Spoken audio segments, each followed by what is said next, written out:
Ever wondered what happens when you play a video backward? In CapCut Mobile, reversing a video takes just a few taps and can create some really fun and creative effects. Start by opening your project and importing the video you want to edit. Next, tap on the video clip in the timeline to select it.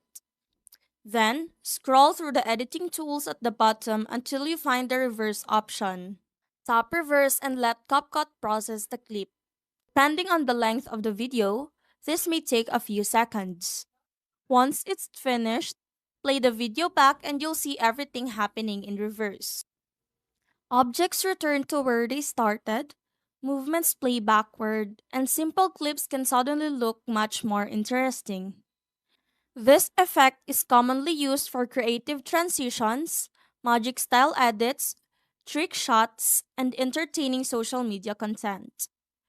Preview the final result and make any additional adjustments before exporting your video. And that's how to reverse a video in CapCut Mobile. It's one of the easiest editing tricks you can use to make ordinary footage stand out.